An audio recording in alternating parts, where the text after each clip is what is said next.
Hello, and welcome back to another lesson. So, a class diagram is a type of static structure diagram that describes the structure of a system by showing the system classes, their attributes, methods, and the relationships between them. It provides a visual representation of the system structure and the interactions between its components.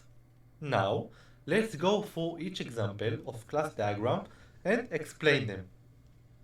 So, the first example will be basic class example. So, let's start with creating a class. A class diagram. And now, let's create a class. Class name Carl. Now, we can create a couple things. We can create a function called make from type string, a variable name model from type string, and a function named drive from type void. So, this class diagram represents a basic class named car with attributes make and method and model, both of type string, and a method named drive that returns a void. Now let's move to the second example about inheritance. So we will create a class diagram.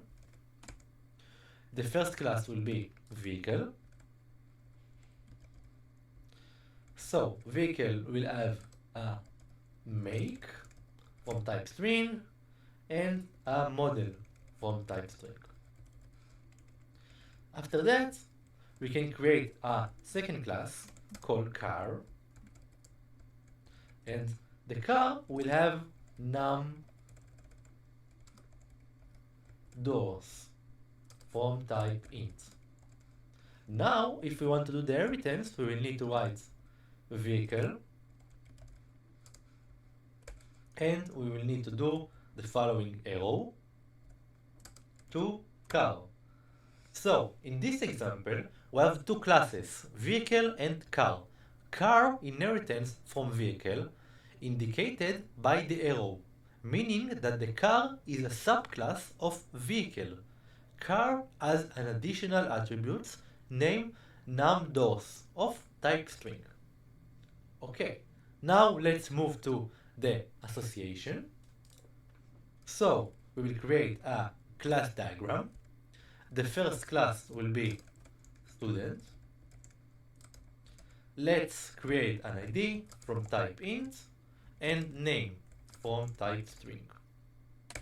After that, we can create a course.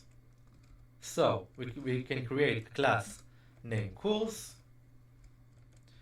Each course has course ID from type int and course name from type string.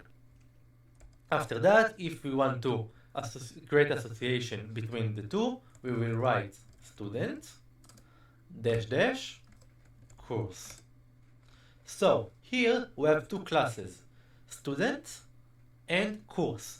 The association between them is represented by a line connecting them, indicating that a student is associated with course. Now, let's move to aggregation. So, we can create a class diagram.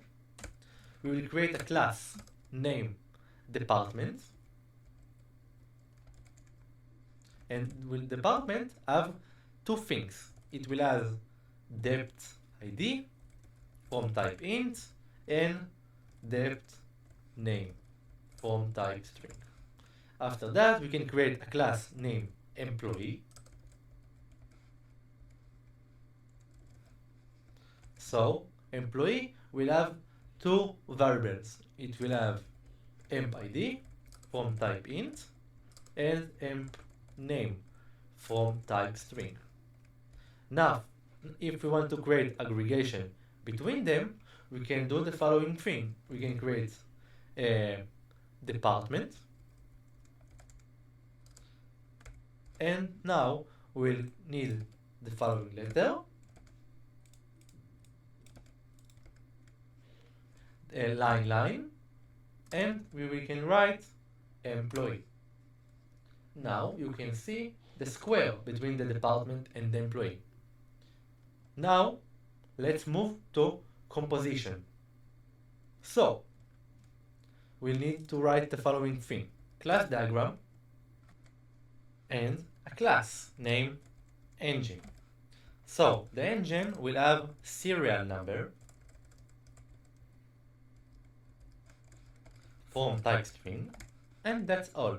Now we can create our class name car with make from type string and model from type string. If we want to create the composition between them, we can write car star line and engine. So this diagram shows a composition relationship between car and engine, represented by a filled diamond shape at the car end.